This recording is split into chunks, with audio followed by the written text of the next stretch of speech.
Are we gonna do a garden tour with everybody? Yeah, let's go do that. Hey friends, thanks for your patience as I've been recovering. I thought today we would do a quick update on the garden and a 1 year update on our heirloom roses that we planted exactly 1 year ago. Before we get into that, thank you for everybody's support and prayers and thoughts and good vibes. My surgery was a success, thankfully, and I'm just in recovery now, and I'm home, and I'm not allowed to bend or lift anything, but I can hold my phone and show you all the plants and how they're doing, and of course, Mr. Wally. Real quick though, we've had to open up the urban worm bag. I usually open it up in the morning because this is the only sunlight it gets, and it's only for about 20 minutes. And then it's been helping kind of manage the moisture levels. You can tell there's a little bit of drippage down there, but generally they are devouring food crazy quick. We feed them about every week. Mostly I just watch, my husband does it, but whenever we go in to check on them, the food is just absolutely gone. So we know that they're hungry hippos in there, right, Wally? Okay, now we're going outside. Also, there's just like a 30-minute window in the morning where all of my disco balls that you guys always see that are on here, and my prisms and stuff, and it's really cool because it makes all these really cool patterns on our wall, and it looks kind of like it's snowing sometimes, so I enjoy that. There's a lot of roofing going on in our neighborhood right now, but let's see. Our green stock towers are doing great. The watering system seems to be working pretty well. I put some broccoli and cauliflower and what did I put in? Not collards, Brussels sprouts. So we're trying that. We even have some strawberries. I can't bend over too hard to show you, but the strawberries are starting to come in, which is great. Some of the plants that I put in before my surgery, like, just straight up died. I don't know. A lot of them I hadn't grown before, so I'm not actually sure how to troubleshoot some of that. But I just put a bunch of seeds in that work because that's easy. I can do that. And so they're taking pretty well. That container, we're going to remember this for later. We're going to switch a rose over here, but I'll talk about that later. This is the vegetable portion of our garden, and a little bit of contrast between the sun and the shade right now, but I mean, like, the random eggplants that I put in over the summer, they're apparently growing fine. But most of this here is Brussels sprouts, broccoli, or cauliflower. And then the green stalk that we took the top layer off of all three of these and we made its own, that one's doing really well. I need to deadhead the daisy, but that took really well.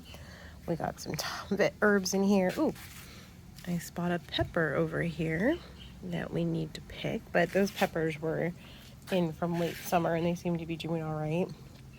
My Earthbox, these are tomatoes that I bought from the nursery, and they're taller than me, so they're 6 feet plus, so that's great. I had put a few I think I put 2 Swiss chards maybe in here, and then there's like 2 random red cabbages, so I was like, well, why not try that? Here, I'll stand back so you can get a good that's the top of the small, or the normal tree or trellis support for Earthbox, and then this is the super tall one, and you could tell where all the tomatoes are. And I've been thinning these out and just kind of throwing them on the ground or wherever, and they're going crazy. So I was like, we're just gonna leave them, right, Wally? But there's plenty of tomatoes coming in. I'm more just worried because, like, this tomato plant over here I put in, and I have not gotten a single tomato off of it that I could eat because something keeps taking it like a jerk. But we have tomatoes over here that were volunteer somewhere else. I've had volunteer tomatoes everywhere. The line is doing pretty good. We'll be talking a lot about the roses. This area kind of looks crazy, but the jasmine's all right, and that's what counts. And then our citrus our citrus fingerling lime is still doing really good. Actually, my other citrus tree, my snowbird one, which is Meyer lemon and key limes, we just picked probably 5 key limes from it and made a nice dessert, and that was delicious. My volunteer coyote tomatoes, the ones that I try so hard to grow from seed and never do, but they volunteer, and that's good. They are delicious. So sweet. I'm not even watering them either. They're just here. So while we're here, let's talk about this. This is one of the heirloom roses from last year, and I put it over here because I wanted to be able to see roses. But as it turns out, this area does not get enough sun, so it's been growing a little bit, but it hasn't really been thriving. So I'm not moving it. I'm not allowed to move anything, but we are going to move this over there against the fence because there's more sun over there. Not today probably, but soon, hopefully. But this is the Joseph's coat. It's been in this container for 1 year, apparently with some, I've been trying to weed a little bit, the easy ones, but there's weeds in there. But these are in the Earthbox Root and Veggies, as all of my roses are, and it's been doing really well. It's on a timer with some watering going in. Here, I'll show you on this one where we made our own watering system, which I got plenty of videos that show you that process. But this one's doing really well. This is all the growth from this year. I have trimmed it back quite a bit throughout the year, so it probably would be more robust if I didn't. But I'm limited to container gardening, so I have to be kind of mindful of that. But we'll stay in the shade here. And this is not an heirloom rose. This is a Granada rose that I got locally. It's doing good. It was blooming recently. The Portlandia rose that I got is this one here. And I'll turn to the side in a second and show you guys, because you can't tell when it's coming at you. This one, when it blooms, it has these beautiful small flowers, which I've posted on Instagram before. They're kind of like a peachy pink sometimes, and they have a particularly nice bloom to look at. It's very dense and compact, but it smells great. So again, for 1 year in a container, this one got a little disheveled in a storm not too long after we had put it in, which is why it's on an angle, and I've been trying to trim it, which is why you're seeing some of the vertical canes coming up. But I think in February, when it gets a harder prune, we're going to be yeah, you can tell here, we're going to be really trimming this up, so hopefully to encourage it more upwards. But I keep putting more soil in to help kind of keep that stable in the base from leaning, but it's really not leaning anymore. It just got disheveled from a storm. Obviously there's plenty of weeds. This one was, if you guys remember, the cat whiskers from last year that I tried to overwinter. It did okay this year. Could have gone better. I fertilized it. I gave it some fresh soil toppings, some compost, and it did okay, but I think the container is just too small for the size plant anymore. But I don't even remember what these little delicate white flowers are that I got from the nursery. They're doing really well in here. Got some salvia back there. I can't remember those, but those are doing good. Plenty of milkweed, lots of butterflies. Hey Wally, you helping? This one obviously is going to be replanted. I don't know to what, but something. And I'm not doing it. My husband's doing it. I'm just pointing. Right, Wally, you help. This one, not one of the heirloom roses, but just pointing it out. This is my Mr. Lincoln that I got locally from a nursery. I have had so many blooms lately, I've lost track, that I've been bringing inside. Super prolific blooms, very nice smell, doing really good. And this one right here, I just picked let me get back in the shade a little bit. This was the one that Wally's next to. This is not an heirloom rose. The heirloom roses are the Portlandia, the Joseph's coat over here, and then there's one more. But this is a double delight. My first rose ever. that I got years ago from Home Depot. And it had a little bit of a rough summer because I had planted onions in there and they kind of took over along with some aloe, which is why you can kind of see there's a little deficit of soil in there. We're going to be trying to figure out how to fill that in. But anyways, great rose. You don't have to get anything super fancy for it to be great. Beautiful color, great smell. This is my Red Intuition, probably the hardest rose I've ever had to take care of ever, but it's still hanging on and got a nice little bloom for us and more coming. Looks nice. I love the coloring. And besides our volunteer tomatoes, this is the third and final Portlandia rose that I picked up last year. I wanted to just show you guys. It's in the same container, the Earthbox Root and Veg, with some extra container spillage. I can't remember what these fuzzy little plants are called, but they're really nice. The bees really like them, and they're really cool, and they spread really well.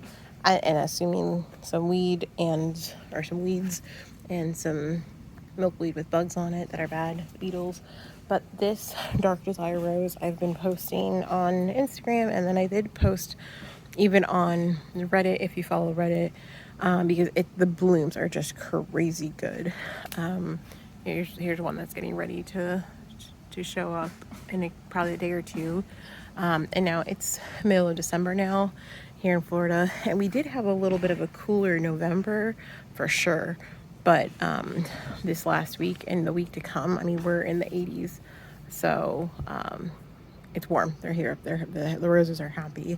But this one's been interesting because you can tell there's cane here. I mean, the cane went up crazy high over the year, and I've cut it back, but like this one jutted this way.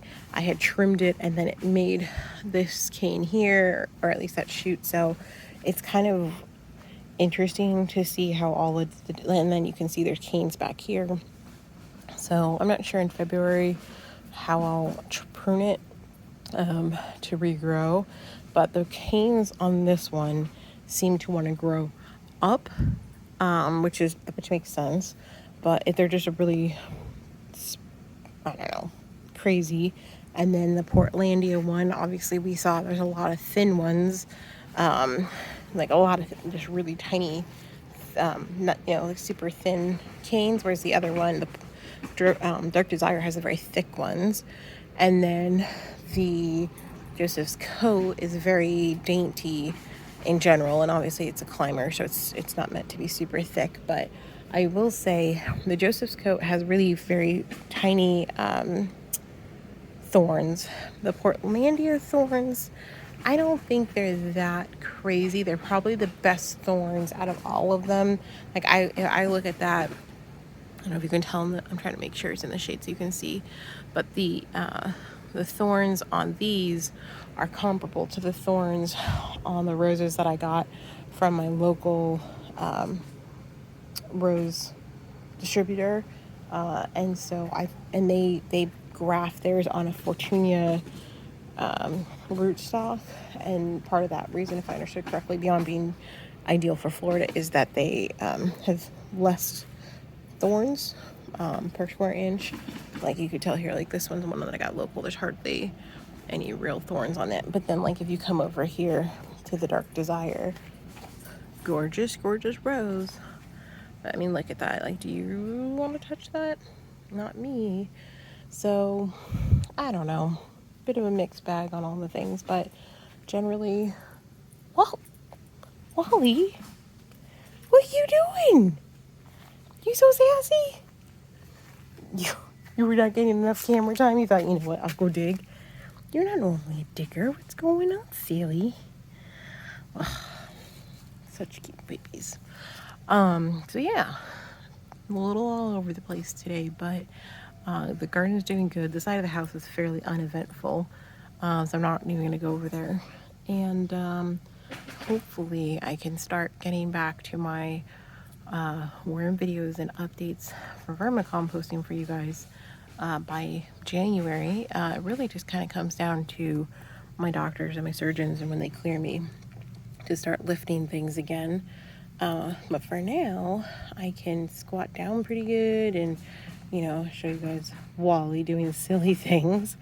And I can stand and point my camera and narrate, but I figured if nothing else, we'll do an Heirloom Roses 1-year update and then a quick garden tour. So garden's not bad for somebody who can't really be taking care of it too much, but with the automatic watering systems. Oh, that's one thing I did want to tell you guys.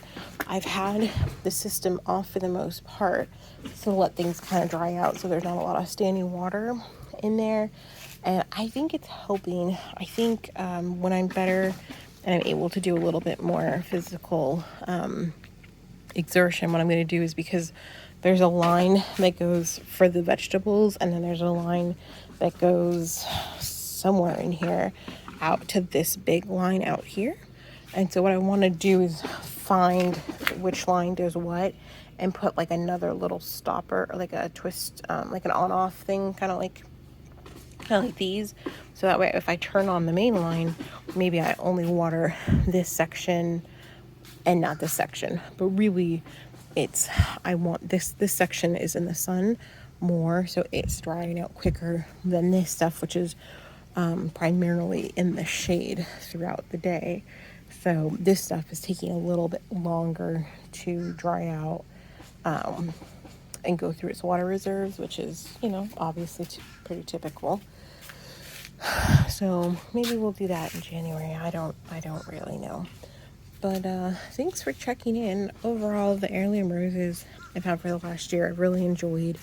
My top recommendation of the 3 that I have is definitely the Dark Desire, followed by the Portlandia. The Dark Desire makes crazy gorgeous roses. They don't smell really. I lost my smell and taste during my procedure. It's coming back, but the roses that I have, that I have picked from here, have very minimal scent, in my opinion, at most. Whereas the Portlandia is a much more potent flower, and I really like it. It's almost citrusy, I think, if I recall correctly. The Joseph's Coat over here on the side, those blooms aren't really meant to be picked. They don't have like that nice shape like you would see in a bouquet or anything, but they're very pretty, and they have the color story, which is what I really wanted to get them for, is because they have that nice color story where they might look one way today, tomorrow they're a different color, the next day they're different color. Like as they age, the color develops and changes, and that's what I was really interested in. So we just got to get it in a spot where they can bloom and do really well like that. But until then, they're going to sit over there and then hopefully get moved soon. But yeah, I'm pretty thrilled with how they've come out all in all. If you have any questions, I'm happy to answer them. But as far as Heirloom Roses go, they've held up pretty well for the last year in Florida in a container, no less. So we'll be preening all of the roses usually around the middle of February. Assuming I'm cleared by then. I have no reason to believe I won't, but that's if you're interested in seeing how container roses or roses in Florida, or I don't know, I have hybrid tea roses, I have all sorts of different roses, so I will be showing that. And if you want to see right now how to prune them for whatever reason, you can just go into my playlist and you will find the ones back in February where I pruned them. Alright friends, thanks for checking in. It was so nice to be able to upload a video, and hopefully more videos coming soon. Bye Wally! Wally, go say bye everybody!